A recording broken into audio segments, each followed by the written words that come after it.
Hello everyone, my name is Tom. I come from a small town in America. I know that this channel has a lot of unique stories and now I'd like to share mine with you. Getting ahead of myself here, but I want to tell you that I am, in fact, much older than most of you. I'll bet you'll never guess how old I really am. Want to know the truth? So recently I turned 15, but in fact I'm already 30. My mom told me my story. She decided to reveal the whole truth on my birthday, and I'm very grateful to her for that. First, I'll tell you a little bit more about my family. I have a father, his name is Gerald. He works as a specialist in a company that produces software for smartphones. And from my mom is Louise. She works as a seamstress. When my parents met, they were 20 years old. They dated for a while, and then my dad finally proposed to my mom. Back then, they lived very poorly. Honestly, sometimes there was not enough money for food. But Dad still did not give up. While my mom worked as a seamstress at home, she sewed people's orders. My father took programming classes. It was difficult, but my mom believed in him and helped pay for his studies. There was no talk about a child yet. Well, you know, it was tough times. After some time, they got really lucky, and the company that provided my dad's classes hired him. It was a special day. They were very happy because the job was well paid. First things first, when the salary was stable, they saved up the money for a house. A few years later, they managed to buy a small apartment in the city, just like one my mom dreamed of. She made herself a separate workshop there and continued to earn money. And then Dad suggested that Mom should have a baby. They approached the issue seriously, underwent a medical exam, and did a bunch of tests, but have not succeeded. My mom was very upset, but they did not give up. Several more years passed like that, and then some more. Over time, they got everything they dreamed of before. Even the child's room was completely equipped, but there was still no child. Eventually, my mom was diagnosed with a terrible thing, that they would not be able to have children. But as you know, medicine does not stand still. Everything is developing. And a colleague of my dad's work suggested doing IVF, which means artificial insemination. You've probably heard of this. So my parents went to a specific clinic for that stuff and began to prepare my mother. They were told that they could choose from the available frozen embryos which suited them. Each frozen embryo was accompanied by a history of the parents, where they were from, their biography, medical information. Mom and Dad didn't care what the baby would be. All they said was just one thing, so that the child was not too tall, because my mom was very short. And then the doctor told them about the frozen embryo, which has been stored in a state for 15 years. Surprisingly, it turns out that you can be alive you can live for a long time while in such form. And there are even embryos that are stored for even longer periods and nothing happens to them. Mom and Dad were very happy about this opportunity. Their procedure was not cheap, but they had the money. Mom came to the clinic and on the appointed day and they performed the procedure. And hooray! Mom got pregnant with me. Her entire pregnancy went well despite her age. She gave birth to me, and like you might have guessed, I have nothing in common with my parents. Yeah, it happens. Can you imagine? I was born 15 years ago, and it was a big event in our family. I grew up like an ordinary child and did not even suspect anything until I was 15.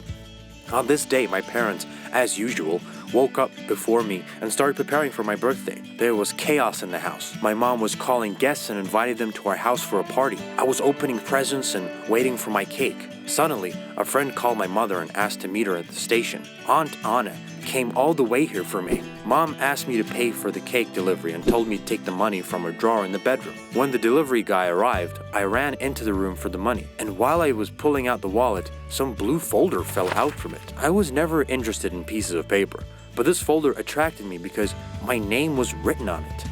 I paid the guy, took the cake and went back into the bedroom, took the folder into my hands and opened it. There were all the medical tests of my parents and there was a document where the day of the procedure was described, with my mom's photo attached as well. I didn't understand what all of this meant, and then my mother came back. While the friend of hers was setting the table, I went up to my mom and showed her that folder. I asked what it meant and saw my mom's face change. She said that she wanted to tell me about this later because she didn't know how I would react. She sat me down and told me the whole story. The first question that I asked was, "So, you're not my actual parents?" Tears went down my mom's face. She was silent and looked at me. Honestly, it was painful to hear. I was feeling conflicted about it, like I was abandoned. My mood was ruined immediately. I didn't want to talk to anyone, and I went into my room. The whole birthday, I sat in my room and did not even go out to see the guests. When my parents saw everyone off, they came to talk to me. They tried to talk to me, but I just didn't want to. I needed to digest the information for a while. Then, my father decided to show me how it all actually worked. The next day, he didn't go to work. Him and Mom took my hand and we went to that very clinic where I lived for 15 years before I was born. First things first, I was introduced to the doctor. Turns out that they continued talking for all that time. The doctor's name was Ria. She was old now, but she greeted me like her own son. Dr. Ria gave me special covers and led me into the area where no one would normally enter. But they made an exception for me.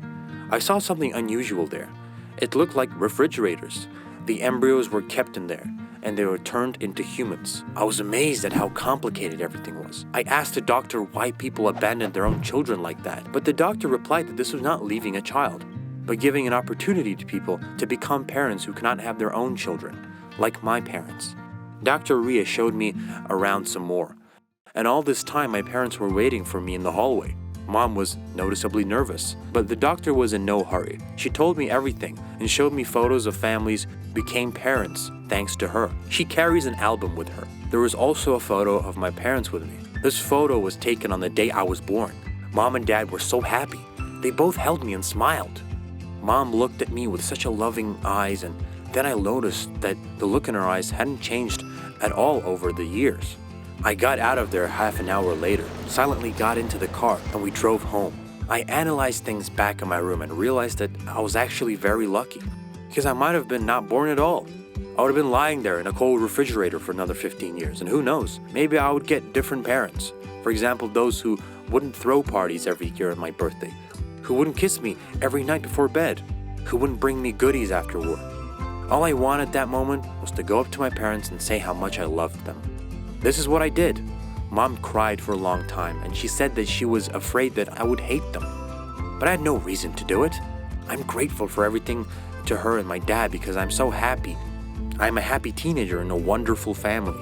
Have you guys had anything like that happen in your life? And how would you react if you were in my shoes? Write your opinion in the comments. If you like the story, then press the thumbs up and leave us some comments. Don't forget to subscribe. My life will never be the same. I found out about a terrible truth that forever crossed out my past. But let me tell you everything in the right order. My name is Samantha, or just Sam for friends. I live the life of an ordinary teenager. I study, play, go out, and help my mom. My father works as a personal driver, and my mother does the housework. We're just an ordinary family with ordinary weekdays. Starting from last year, I set myself the goal of getting into an art school. From the very birth, I liked to paint drawings to convey the beauty of the world and my feelings through the paint. I don't even know where I got such a craving for beauty. I always loved to lay out the table in a beautiful way, to eat from high-quality plates, to wear stylish things. People made fun of my parents that they raised a daughter with the manners of an aristocrat, but they were always terribly annoyed at this comparison. We led a quiet life until the moment when I learned the most terrible secret of my life. It was normal Sunday morning, and my dad was having breakfast as usual and was getting ready to go to work. Despite the day off, he still worked, wanting to get more money. My mom was making her signature pancakes, and I was looking forward to a cool day full of different plans. My dad said goodbye to us and left. My mom and I had sweet coffee and then talked about all sorts of things. Then my mom looked at her watch and began to hurry. She had to go to the market for the groceries. She asked me to clean the mess in the attic and finally throw out those old school notebooks. Well, I confess, I have a bunch of old notebooks, and I don't know why I collect them all. But the point is that there were too many of them now, and it was necessary to get rid of the garbage. Previously, my mother never trusted me to clean the attic, but this time she was in such hurry that she entrusted me with the holy responsibility. Climbing up the stairs, I looked around and found several boxes where my old things were, and then I began to go through them. I was feeling kind of sad going through the old school diaries and photo albums and completely forgot about time. After looking at old photos, I felt like I was being transported back to the first grade, to my first drawing competition, and I remembered my first friends from our first apartment. It was an unforgettable time. Sadly taking away the unnecessary things, I wanted to put the box with the old photos on a shelf. Standing on the stairs, I accidentally saw a small box at the back of the shelves. It was hidden from the view. I wondered what was in it because I hadn't seen it before.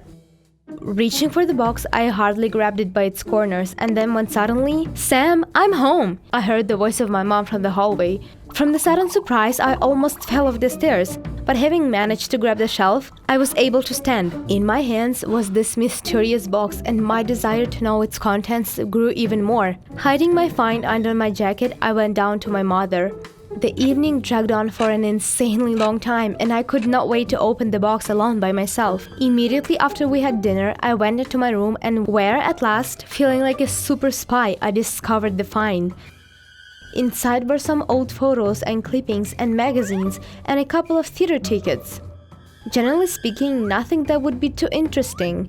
And then suddenly, an envelope was at the very bottom of the box and it caught my attention. I opened it and started reading, and I could not believe it. Reading each sentence, I could not restrain myself and cried. Believe it or not, my whole life was in this little piece of paper, and for many years I lived in a deception that my closest people came up with. The letter said that Samantha Thomas, that is me, is the biological child of Princess Rebecca, the daughter of the King Henry himself. And that my parents adopted me when I was only 10 days old, and the custody rights were transferred to them completely. Can you imagine? I'm the child of the royal family, the granddaughter of the king. The royal blood flows in my veins. God, I could not believe it. I did not understand all my feelings that I felt realizing this truth.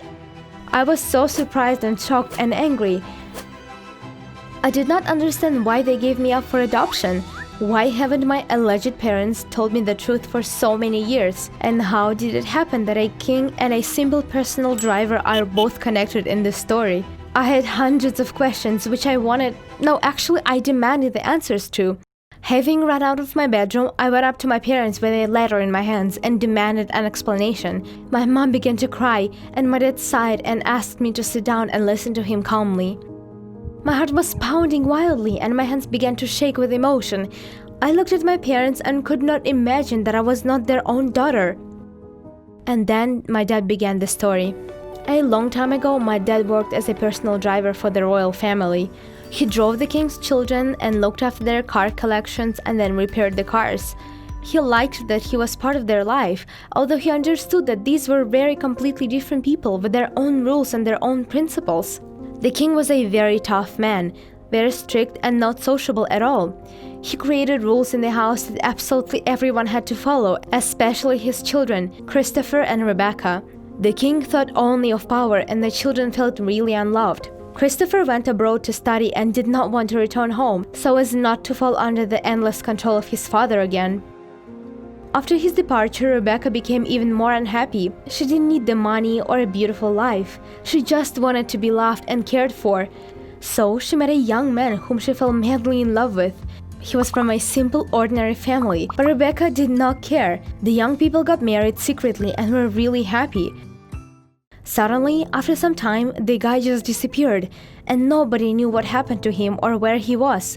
Rebecca was not herself at all, and she suspected that the king was himself involved in the disappearance of her husband because he was really against their marriage. By that time, Rebecca had learned that she was pregnant and was in fear for the child's life. Every day she worried more and more, and then she talked to my dad about it. No one knew her secret except my parents. She ran away from her house, fearing that people would find out about her pregnancy. Several months passed and there was a knock on my parents' house. My mom opened the door and saw a small basket with a letter at the door. This letter was from Rebecca. In it, she asked to raise her daughter as their own child and then to someday tell her who her real mother was. After that, my parents did not hear anything about Rebecca. Some people said that she had left the country, while others said that her father had locked her in the palace.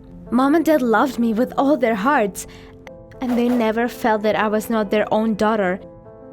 Mom said through her tears, my mom said that they would still someday tell me the truth, and that now, having learned everything, I myself have to decide what to do next. I saw how hard the whole situation was to my mother, and then I saw my dad sitting at the table all sad, barely holding back his tears. They decided that I would want to leave them and opt for the royal family, but I put the letter in a box and went up to my parents and hugged them tightly. I said that I would always love them no matter what, and I did not want to be part of a rich but unhappy family. With me are my dearest people who did not leave me and gave me their true love. So, this is my family. If you like this story, then give it a thumbs up and subscribe to the channel.